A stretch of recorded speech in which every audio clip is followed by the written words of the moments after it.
Now. All right. Well, welcome everybody. Another super nice night here in the Midwest. Balmy, what is it? Probably about 5 degrees or something like that. I don't know what it actually is, but I think on the way home it was 10. So I'm quite sure it's probably about 5 degrees out there now. Enjoy that winter wonderland here in Iowa and there in Wisconsin. And exciting. We've got another episode of Speed Tips by Bob and Chad. So, welcome everybody. We look forward to the evening and look forward to your questions. What's new and exciting at Wehrs Machine? Oh, we're plugging away here. We had a busy Monday. We launched the app today, and the catalog's in production, and Austin's in Florida working at East Bay. So we got a lot of stuff going on. So how's things going in East Bay? I haven't got the report. They're practicing tonight, so Okay. They don't start racing there until tomorrow night. So. Gotcha. Awesome. Well, that's pretty exciting.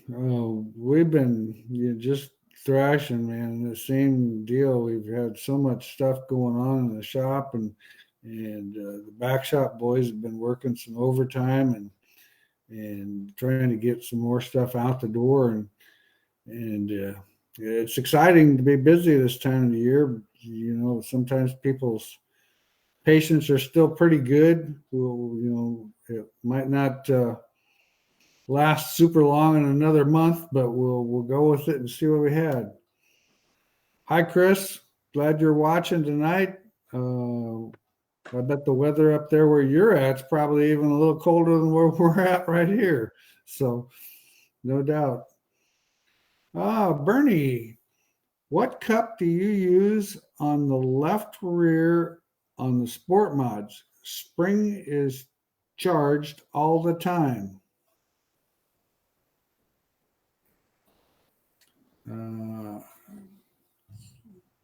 What cup do we use on the left rear?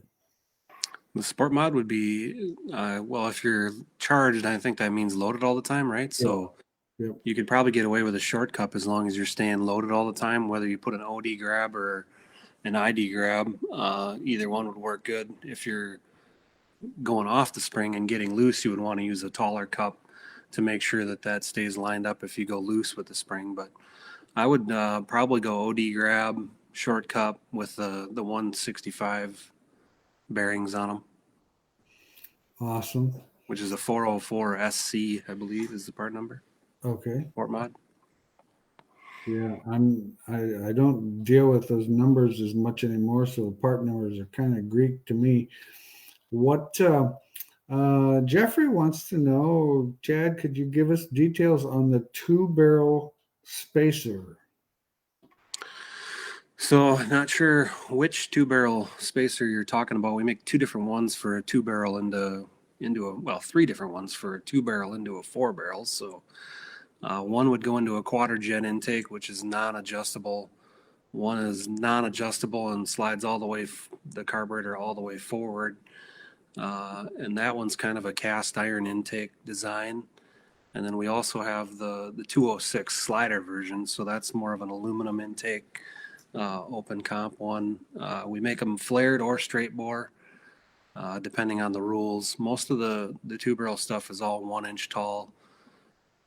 One of the things, a lot of questions about height. The shorter the spacer, the closer you bring the carburetor to the intake, the faster you make the power. So the farther away, the more RPM to make the power. So basically, the theory I always say is short track, short spacer, long track, tall spacer. So not sure if that covered the ones you were talking about, but that's the basics of the 2 barrels. Okay.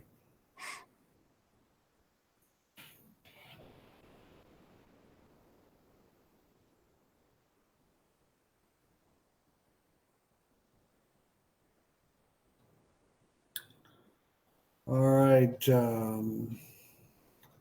Tater just tuned in. Love listening. Mike's watching us. Larry, what is the advantage of running zero index Weir's 4-link bird cages to a non-zero index Weir's 4-link bird cage? Uh, So the zero index, what that does is basically takes the bar lock bind at full droop. So when you're hanging on the chain and the bars are basically wanting to cam over and be locked like that, your suspension becomes a pogo stick basically. So you have a ton of traction because you have a ton of drive angle. The problem becomes that you blow the tires off too quick because your only suspension then is the tire. So what the zero index does is it allows you to move the rods. You cam the rods or clock the bars, and when the cage is at full droop hanging on the chain, the bars are not cammed over, and you can run a little bit more index or more drive angle and not be bound up. So it basically just takes the bind out of the suspension and puts compliance in the left rear. Aaron wants to know how much 0 point do you run in an IMCA right front upper A-frame, or what is best? Um, I'm not sure, Aaron, for sure exactly what you're talking about. If you're talking about anti-dive, we run a half a degree. 0 point normally is referred to a shock absorber. So, and that, man, that's just kind of depends on the situation. Some 0 points can be up around 300 pounds. Uh, the less 0 point that you have, the better the traction is going to be off the corner. Uh, but it definitely helps the car steer in better. He just commented anti-dive. Anti-dive. Okay, that's kind of what I was thinking. That's probably what he was wanting. Um, Dan, at ride height, I set my load stick to 0 and then went down 3 inches to give me a number. Now I have to replace some suspension parts. Do I set the load stick to 0 at ride height and measure, then check my number at 3 inches before? Well, hopefully you didn't have it on the car when you zeroed it. You should always zero the stick when you're not on the car. Correct? Right. Um, well, I mean, the way we do it is you start with ride height and then compress it 3 inches is what we did to get the actual load number, what you're doing. So I'm hoping that's exactly what you're talking about here. Yeah. If your components are all the same and your center to center load stick number, like your scaled number, let's just say 19 inches and you got 500 pounds just for an easy number. If you crash and destroy the right front and you put all new suspension on, if the shock mounts are in the same spot, you should be able to put it all on, go to your center to center, 19 inches, set the screw jack to 500, go right to the speedway, and it should be perfect. That's the advantage of the load stick. And one of the main reasons we first made the load sticks was to make easy, fast changes at the racetrack, so you could not have to worry about taking measurements when you're on a sandy, the pit areas are not level, and you got to try and go over and find a level spot, take a measurement, rock the car, do all kinds of stuff to make a change, or when you do crash, in the event of a crash, to get it put back together. So that was one of the really cool features of the load stick, is to help you get that repaired between the heat and the B main as fast as you can, or whatever, to get back on the racetrack. That tool will definitely set that suspension for you. Jim wants to know if we recommend scaling with regular springs in the left rear. Then when you put the preload in it, put that spring on it. I used to do that. I used to actually scale with like a 175 left rear spring and then put the preloaded spring on it and race it the way it was. Now we actually scale it with the preloaded spring. So the 100-pound spring with the preload in it. That's what the car is going to need. It was easier to do it the other way at that point in time, but now I found it doesn't really matter. I'd rather do it with the what you're actually going to race rather than going through the extra effort. Anthony, what would you go to adjustments to give a UMP modified more forward drive off the corner? Well, it's kind of a lengthy question. It's one of those deals where, boy, there's a bazillion things you can do to try to get forward drive off the corner. Um, you know, trailing arm angle, less angle in the right rear, more angle in the left front. And I don't know if you're talking about a 4-link car or if you're talking about and most UMP cars are 4-link cars. So I would probably say, taking a little bit of angle out of some of my right bars and putting some more angle on my left bars would be my first go-to. I'm a firm believer in, putting a little bit of lead in the car, bringing that right rear forward a little bit, because what you're doing is you're taking some of the static steer out of it when you do that, and that helps quite a bit. So that would be a couple things I'd recommend. Chris, a while back, I thought you said someone was making a 12-inch by 5-inch spring. I've been looking and haven't found a source. Thank you. Actually, Eibach makes that spring. They make it for a different application, and we were going to order some, and I don't know if we actually did order some. If we ordered them, I haven't seen them come in yet, but Eibach is the one that actually makes a 12-inch spring. I see Jeremy commented there. He's got the part number there. Okay.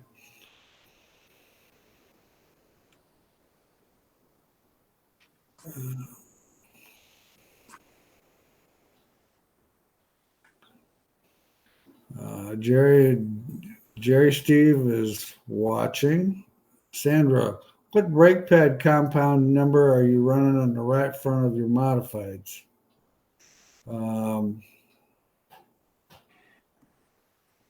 Well, all I can tell you is the actual number of the AFCO pad ends in a 32, because we go with 32s on the right front, 33s on the left front, and 34s in the rear.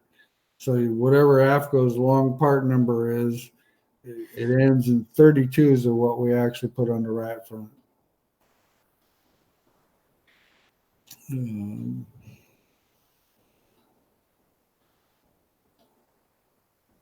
Jeremy says that part number is a bit weird, but it is a true 12-inch by 5-inch spring.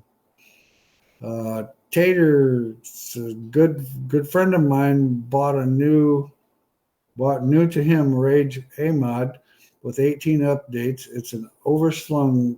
People tell us that you have to run a Falcon because the amount of travel people get on the old Saginaw isn't going to work due to the shaft being long enough. Boy, Tater, I really don't know. I mean, most all of our guys run that Bert or Bryn transmission, so that I'm not aware of that Saginaw deal. I know the sport mod guys have to run that Saginaw transmission and don't have any problem with it. So yeah, I don't know. That'd be a good question for fast shafts. That would be a good question for fast shafts. Yeah, Pat, if you're watching, come on and answer that question for us. Dan, some people set the load stick at 0 when the car is setting on the ground, and then jack the car up off the ground, then giving them a load number. Using this method, where would you set the load stick to start after you replace some suspension parts? So 0, as long as if the car's sitting on the ground and you have the stick in your hand and it's 0'd, then you pull the shock off, put the stick on, jack the car up, that's fine. But if you have that stick connected to the car and then zero it, that's not fine. So you're going to be off on the number. If you bolt it on, zero it with it bolted on, it's going to be under load, and that's not going to be correct. So as long as you zero it before you bolt it to the car and pick the car up and do all your stuff in the air, we like to do it in the air on jack stands because you get a more true number. When we first built this, the first time we built the load stick, I took it to my buddy's car and we pulled the right front down on the ground.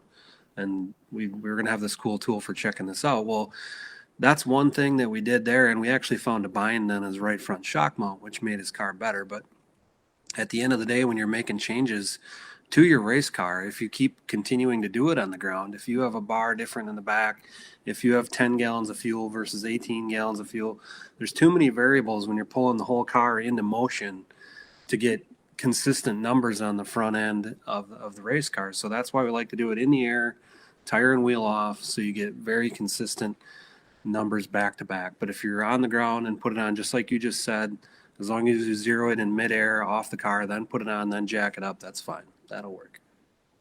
That's how you do it, Bob? Yep. Or you were doing it, yeah. Yep. Yeah, we end up doing it in the air with the tire off. It's quicker to do your center to centers that way because you don't have to put it on relaxed and then ratchet it up to the center to center. So, you know, in a hurry up offense like that, it kind of depends on the situation, but. Yeah. Alan wants to know about a 60 or 62 inch rear end width on IMCA stock cars and why. Well, the theory behind anytime when you trail that left rear, if you can stick that left rear out, it's outside the left front, so the car automatically thinks when you're coming up off the corner, it's supposed to try to hook up more and turn the front end more towards the fence, which is going to give the car a little bit more traction. It's the same thing as using a 2-inch wheel on a 60-inch rear end or using a 62-inch rear end with a standard 4-inch wheel. But you have your option. You can be out further and it loads the left rear more under traction. Some guys don't like it. Some guys don't like it at all. But the stuff that we put together, we use the 62-inch rear end because I feel it gives the car more traction up off the corner. What recommendations do you have to feel the right rear better in a stock car? You know, those cars just have a tendency to not have a lot of side bite in them. And the only thing, you know, the old adage still is moving some weight around and a stiffer right rear spring.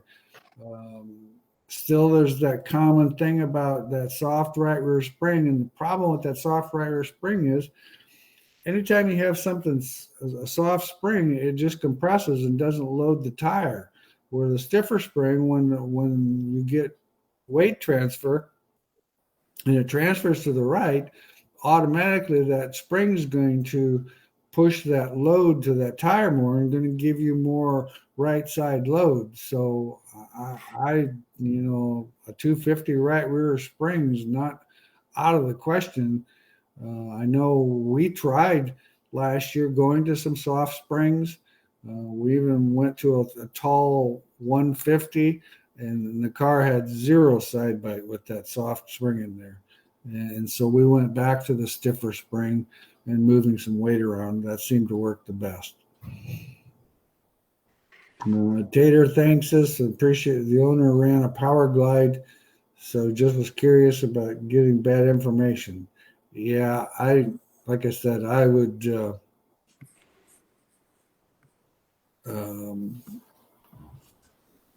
I'm not really sure what to tell you.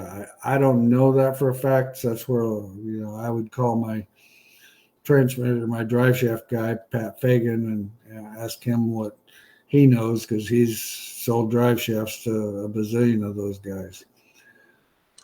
Running a 28-inch pull bar on a sport mod at about 18 degrees of angle, what effect would raising or lowering both ends? Lowering both ends, and actually running it down closer to the rear end will actually give you a little bit more traction. With it being a solid link, it's going to be minimal. You're not going to really notice a big effect one way or the other. If you could run a bushing in there, then definitely running it closer to the rear end will give you more traction. But like I said, with a solid upper link, I don't know if you really, I don't know if you're going to see a big difference one way or the other. Just wasn't making sense to me. The previous owner, Troy said 250 to 300 pound spring, 13-inch spring. That seems to be the common number that we ran into last year quite a bit. And Troy's won some races at Boone, so he's got a good idea what's going on with that right rear spring.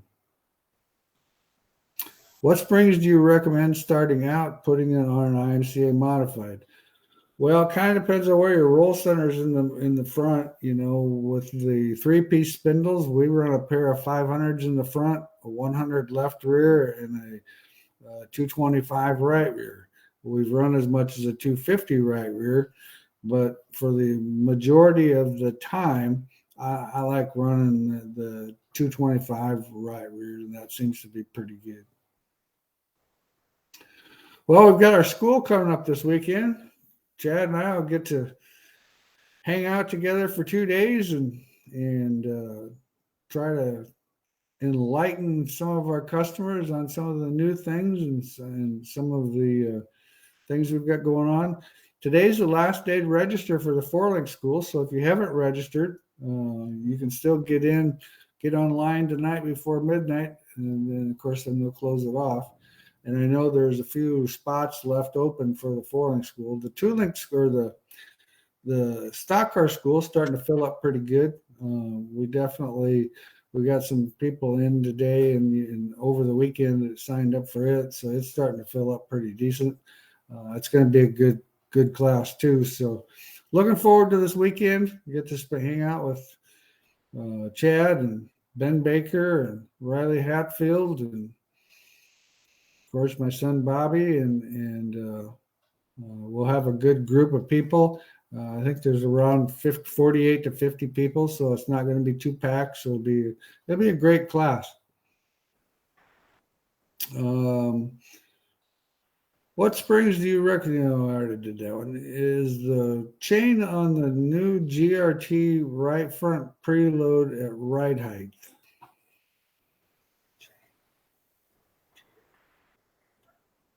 Can't chain the right front, can you? That's what I was confused about. I don't know anything about a chain on the right front. The left front, that we always chain the left front so that it's about 1.25 inches. It's standard 1.25 inches, and then we can go off of. Then we can go from 1.25 inches to an inch, or 1.25 inches to 1.5 inches, and have pretty good adjustment. 13-inch right rear spring. That 225 would be a 13-inch. The 100 would be a 16-inch spring. Is a 62-inch rear end you sell a BHE, a B&B, or a GRT? It's actually a BHE rear end to fit underneath a B&B car.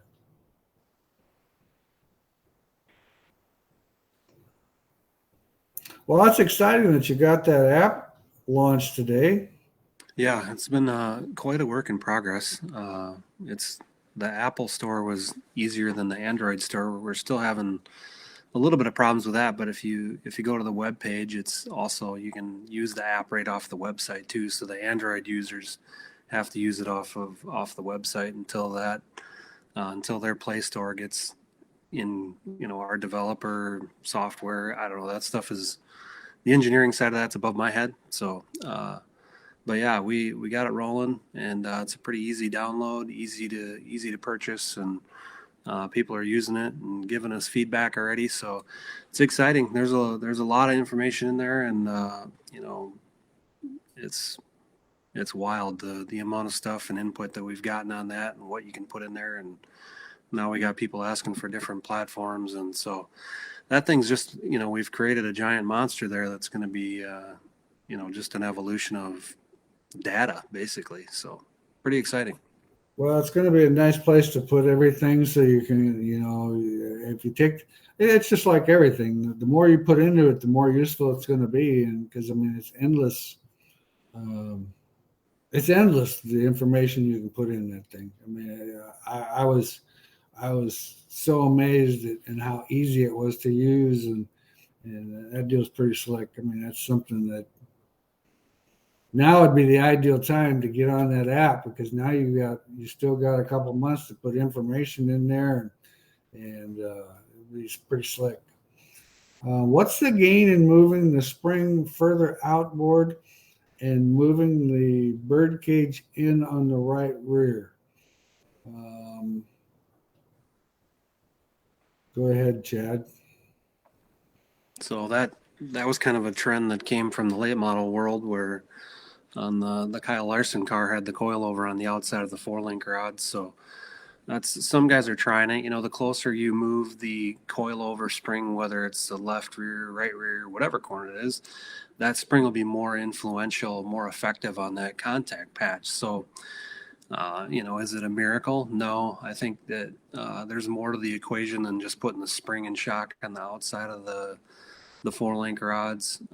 That picture was heavily shared, and it actually caused us to redesign some suspension cages and think outside the box. And we do have some modified guys that are using it and very fast on it. And I mean, it's like everything you see, whether it's a pull bar, a spring combination, it's about the whole package. So can you just take your coilover and put it on the outside of your 4-link rods and go kiss the trophy queen? No. It's a whole rebalancing act, and we actually redesigned a right rear cage to go so you could do that. The problem then is, sure, I have this cage, but now your race car isn't built for it. So it's one of them things that, here's something that trickled down from the late models, and the modified cars aren't really built for it. So if you try and bolt the cage together and try and move your spring and shock outboard and your 4-link rods in, and you're constantly trying to change your car. So it's a lot of work to do it. I don't know if you guys have played with it at all. You do need to move your upper shock mount outboard on the chassis, and then most of the time your rail's in the wrong spot. And so it's a lot of work. So if you don't have your car built for it, I wouldn't worry about it, because it's really not, it's not magical. Yeah, I think we were going to try it, and it was going to be too much remanufacturing to the point where we didn't try it, just kind of waiting it out to see if it really was a magical thing that we absolutely had to do it. And I haven't been proven yet that it's, like you said, I haven't seen that it's lights out magic. Yeah. And the thing with it is anytime when you start moving a spring in a cage, like you said, now all of a sudden it's a whole balancing deal. So you need the whole, it's like baking a cake. You need all the ingredients of what's going on there to make it beneficial. Right. Tim, not really a setup thing, but after watching Reimer's video about not being able to get window net down to get out, what style would you recommend others, other than that spring-loaded deal most of us have? Boy, to be honest with you, I really don't know. I never actually watched that Reimer's video, so I wasn't aware of that fact. It's definitely an issue. I've never thought about that.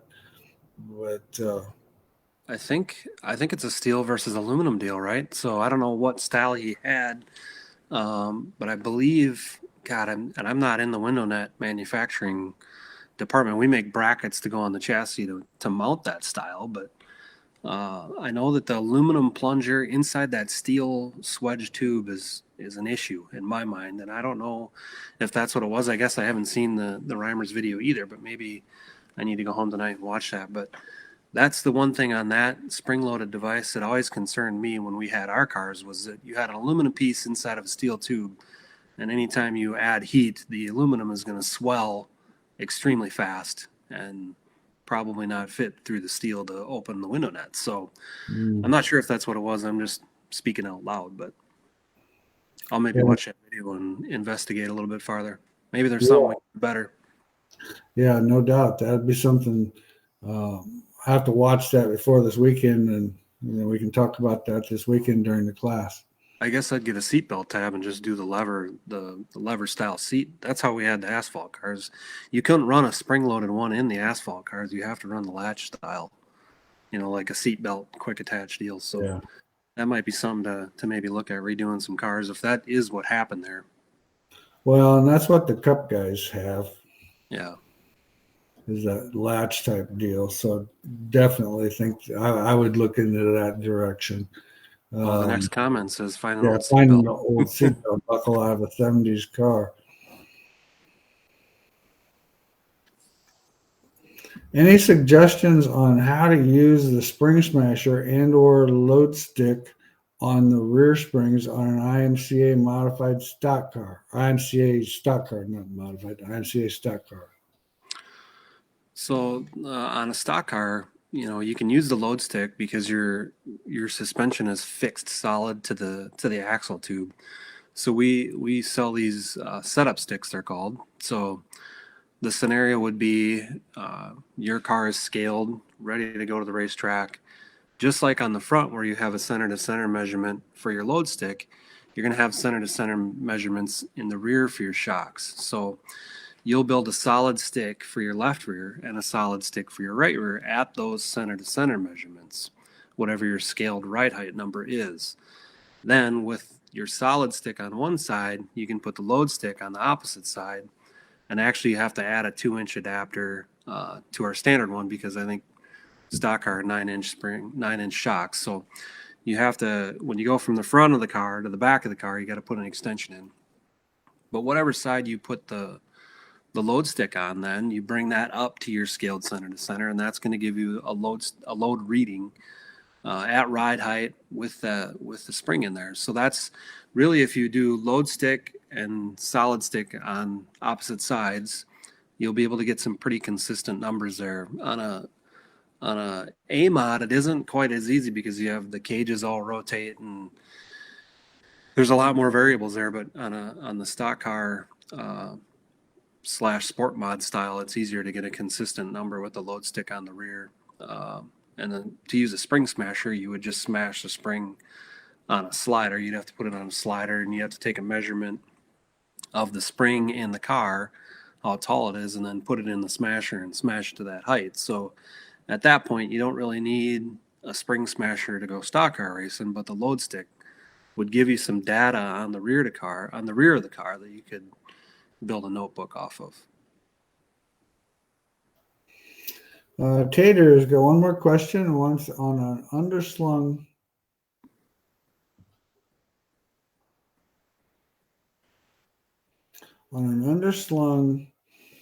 four link with spring rates, what do you recommend on all four corners? Well, once again, that particular car, or four link car, with the 3-piece spindles on it, a pair of 500s is a good place to start in the front. 100 in the left rear, and probably a 225 right rears with a 13-inch right rear and a 16-inch left rear spring. That's a pretty good place to start. I'd kind of go with that. 2 inches of droop load on that left rear spring, a good starting spot. Yeah, I would say so. That's pretty common. It depends on how much load you want on it, but with that 100-pound spring, 2 inches is pretty common. Tater, he used a steel rod and an old Chevy seat belt buckle. Matthew, I seen the video issue was that the cage was bent. The cage was bent. Tabs were not located on the same bar. So when the cage was bent, the 2 points shrank enough that it wouldn't clear. Ouch. Ouch is right. Well, I'm glad he's all right. I guess I didn't. Did he get hurt? I don't even know. I guess I should watch.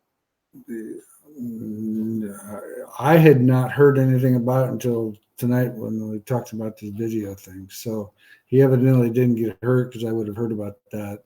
I just knew he destroyed his car. That's all I knew. Yeah, I heard that the car was in pretty bad shape. He runs our shock absorbers.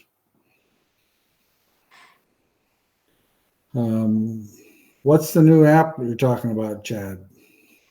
So circletrackapp.com is where you go. It'll show you all the uses of it and features of it. And then it's available on the Apple Store, and the Android Store will be coming. If you're an Android user, you just use the link on the front page of the website.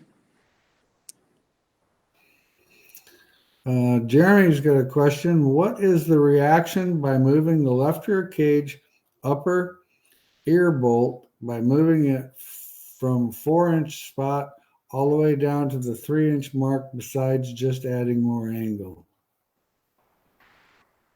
So that, yes, it gives you more drive angle, but that'll speed it up. So it speeds that cage up. It'll actually make the car turn in, so it'll make it freer on entry and give it traction off the corner.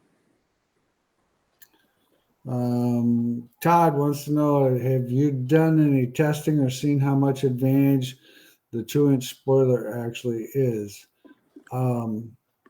Well, back when they first came out with it, we've done some testing, and it definitely makes the car a little bit tighter.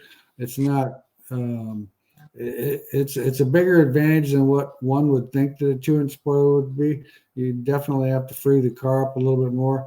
The thing was, when they went to the 2-inch spoiler, that's also on a crate motor. So we're comparing a non-spoiler car with an open motor with all kinds of horsepower to a crate motor with a 2-inch spoiler. So it's a little bit unfair comparison. If you're going to run a 2-inch spoiler on an open motor car, it definitely will help the car, tightens the car up a little bit getting in. You can definitely tell there's something different back there. It definitely will. It's not huge, not like bolting on a 5 or 6-inch spoiler, but it's definitely a big advantage. Left rear A-mod birdcage. Yeah, we kind of figured that. Okay. He's all safe. He's all safe. Car is done. Yeah, I heard that the car was in pretty dead shape. We had a new car there that we had just sold about 2 hours before he called, wanting to know if we had anything new sitting there, and we don't. We won't have any more new cars until the middle of February.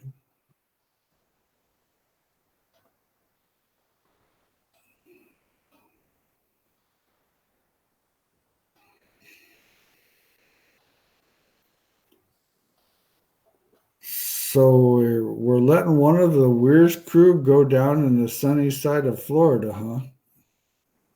Spoiled. Damn. I can't go because I got to come to your school. Oh, that's right. Damn. Yeah. So I got that school, and then we got the 2 outdoor shows for the scorekeepers. So. Oh, gotcha. I got three crazy weeks here, and actually, I've canceled the Pennsylvania tour. I was supposed to go to Pennsylvania last week, and Winter Storm Cassandra came through and ruined that for me. So we didn't get to go out to Pennsylvania and do what we were going to do there. So that kind of sucked. I was really looking forward to getting out to Bernheisel's and Lethal Chassis' new spot, and I guess we'll just have to wait for another day. Yeah. Well, with the way their weather is, maybe you might try a trip in July. Yeah, I'm over traveling in the winter. That's why I apologize to them guys. And when I booked the trip, I said, if there's a storm, I ain't gonna do it. So yeah, it was unfortunate, but yeah. On to the next one. And then poor Austin had to go to Florida, and he drove in snow for I don't even know how long to go to Florida. So. Oh, gee. That's not good. Not good. Michael, how about RTJ? He is on fire. Did he win tonight again already? I don't know. Is it over? Yeah. He's on a roll. He won last night. Yeah, I heard he's been running pretty good. Doesn't matter what it is. Midget, sprint car, go-kart. The dude could win in anything, I think. Yeah, he's a pretty talented fella. There's no doubt about that. One heck of a wheelman. Okay, on an IMCA Northern Sport Mod, Mason Day 95 running an extreme tie-down versus easy upright front. Will it take drive out of the left rear, being the right front is not able to transfer weight to the left rear? Well, in reality, yes, it's going to. Um, Anytime that you hold that right front from transferring weight back to the left rear, it's going to potentially take drive. Now, if the car gets through the middle of the corner faster, you can sacrifice a little bit of drive so that you can just actually get more speed and more momentum. But in reality, the least amount of tie down you can have, the better it's going to be for traction. It's just that sometimes these cars are so tight anymore that we've got to put more tie down in the right front to make sure that they steer, and vice versa. It ends up costing a little bit of forward traction, but sometimes, like I said, we pick up corner speed. I mean, the race is actually won in phase two of the corners. So if we can improve our speed in phase two, we can sacrifice a little bit in phase three because we're going so much faster. Tim says they're just starting, not yet coming out for the A, just getting ready for the A. Tater, how do you get a hold of Pat at Fast Shafts? How do you wouldn't happen to have his number, would you? Yeah, I got his cell phone number. I don't Yeah, know if that's the only thing I got is his cell phone number too. I would just Google fast shafts and call the fast shaft. Now, I don't know if he's on the way to Florida or Yeah, he probably went to Florida. I think he's going to Volusia, so he might still be in Iowa packing the trailer. I'm not 100% sure, but he might be on the road. So yeah, I would Google that and give them a call first thing in the morning because Pat's probably getting ready to be on the road if he's not already. Chad, have you made kind of a tech tip book for your zero index changes? Charges, I'm assuming he means changes.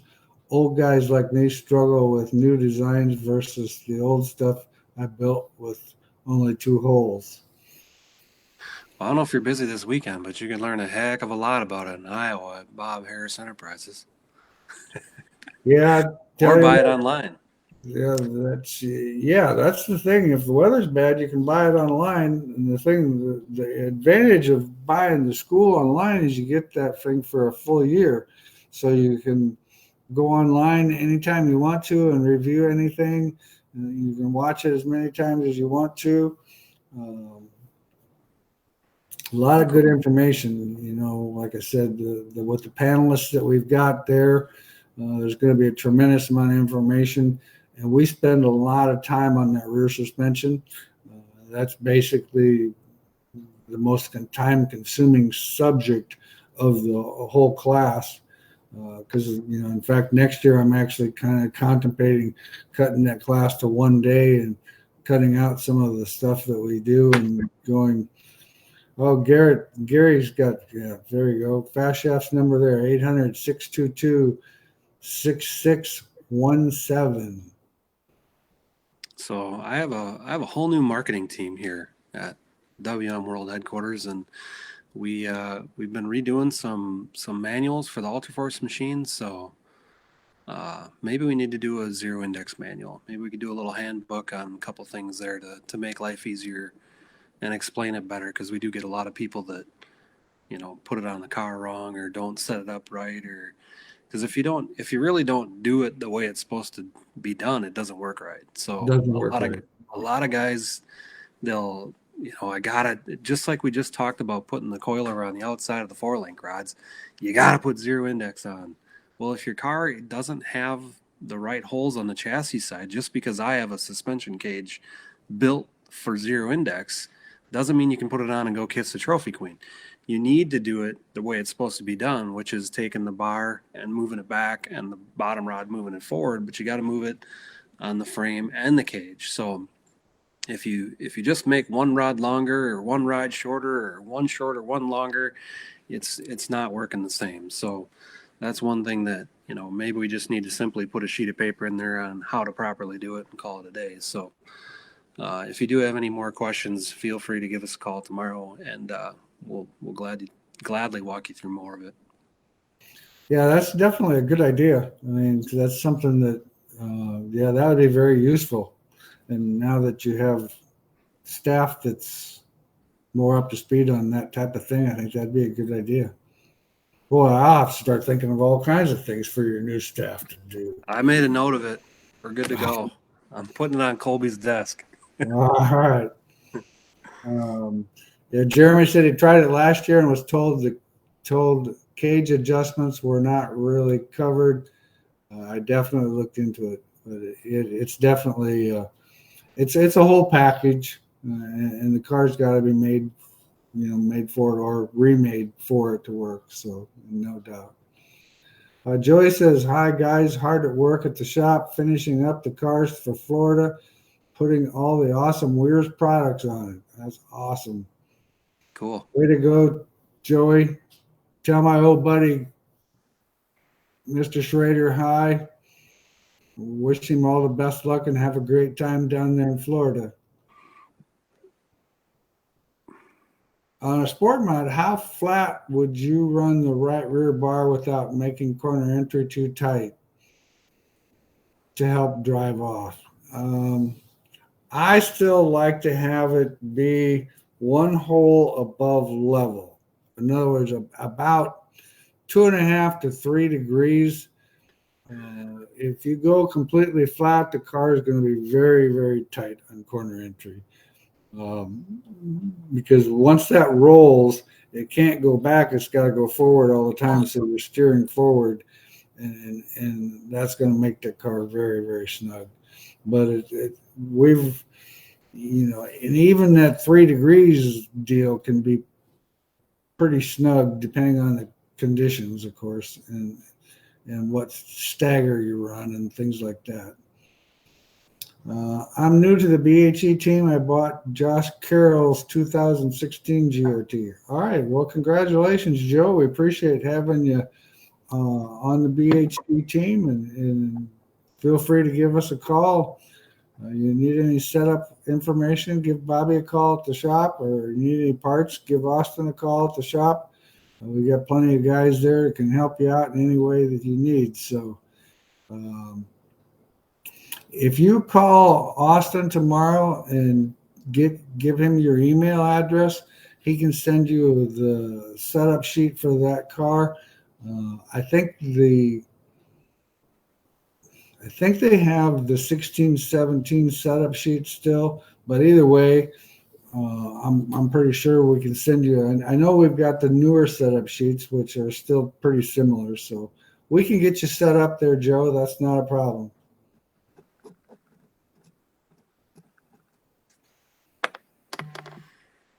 So where do you go for your scores at? So the one show is right here in La Crosse Sports and Outdoor Show, and then the week after that we go to Duluth to the Duluth Sports and RV show. So yeah, it's fun. It's a different crowd, different atmosphere. I'm used to the race parts world, and then we made these scorekeepers for cornhole because my kids were fighting. So, but we have fun with it. The marketing team's working on a new commercial there that's going to be really hilarious. So, be watching for that. Awesome. Well, that's pretty cool. Kyle, what are you recommending for stagger on the IMCA Sport Mod? How many different theories out there? There's just curious on your thoughts.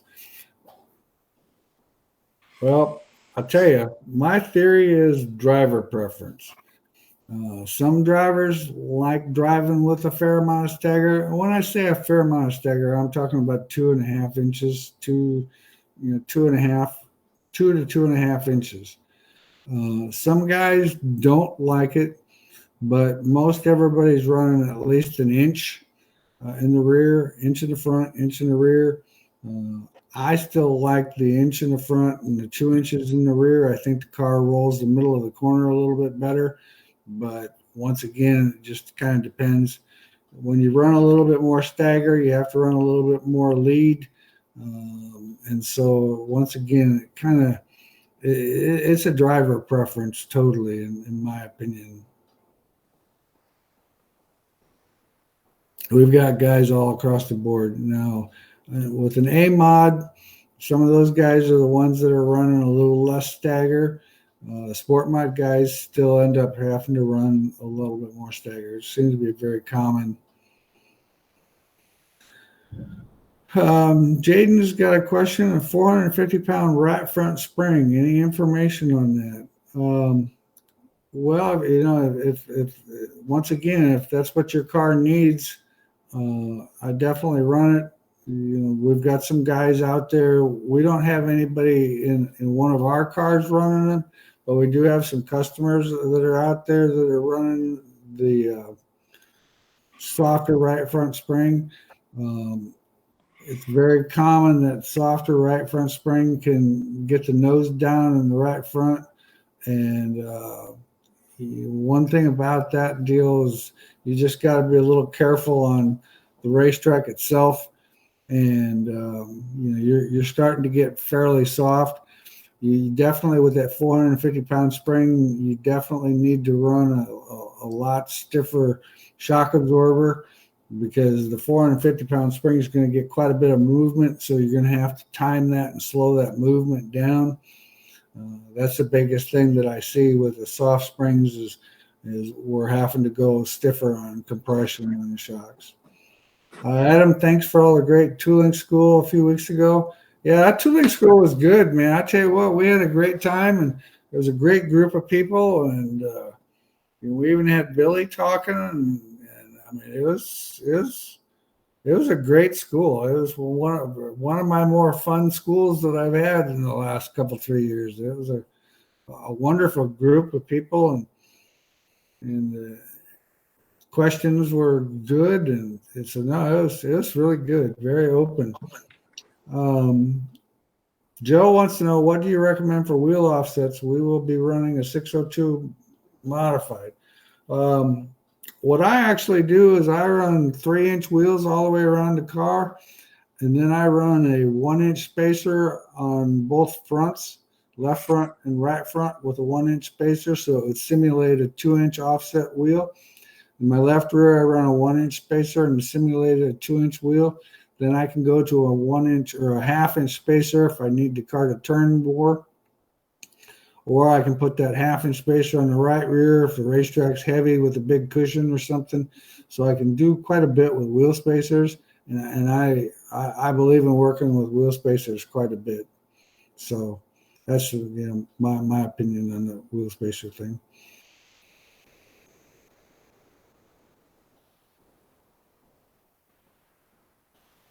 Yeah, Larry said the same thing I said to Jaden: get your shock builder. Talk to your shock builder on running that 450 on the right front, because it's going to require a little different shock combination.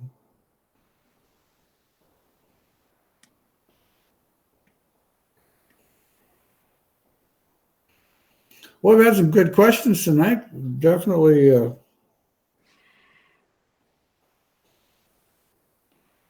We have a little bit more time here. Once again, like I said, don't forget about the 4-link school this weekend. There's still some spots available there. Today's the last day to pre-register. If you sign up online and you take the school online, as long as you register soon, they'll send you out the book, so you get the actual book that you come to the class. So it's basically the same thing as coming to the class. Like I said, the advantage to the online school is you can kind of watch it at your pace. and you can rewatch it numerous times. So we had quite a few online subscribers on the 2-link school. I don't know how many online subscribers we have for the 4-link school, but the 2-link school was pretty good. Chad, do you have a non-swivel, non-drop cup for right rear on a sport mod? Yeah, so I think 404 TC would be the OD grab, and 304 I'd probably run a medium cup, so an MC. I think them are the numbers.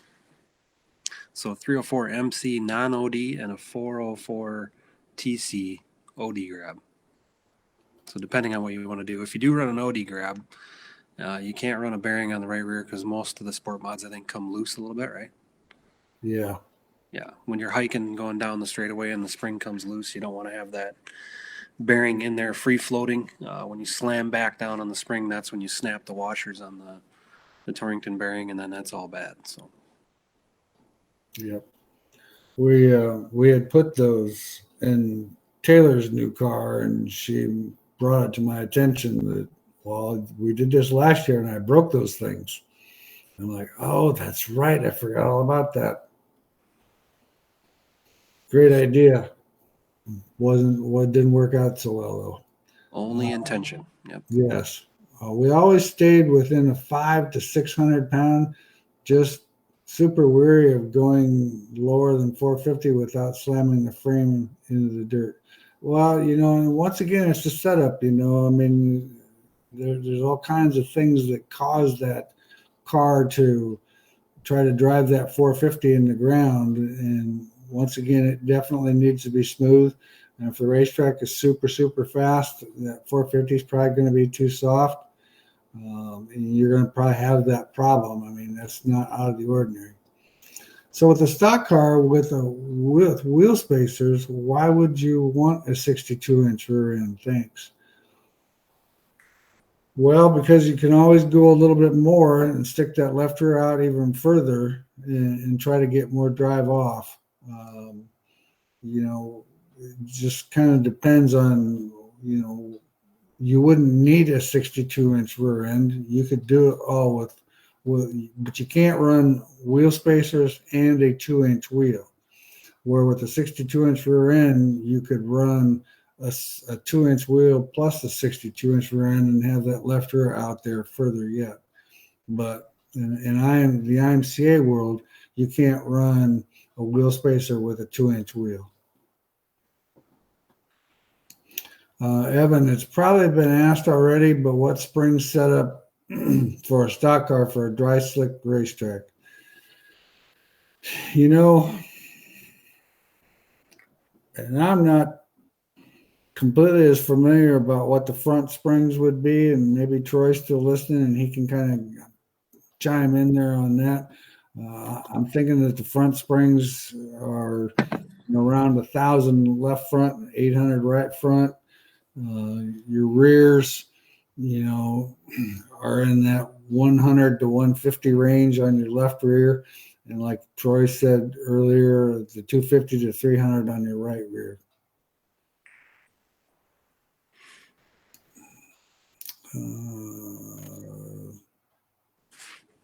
What was Steve's question?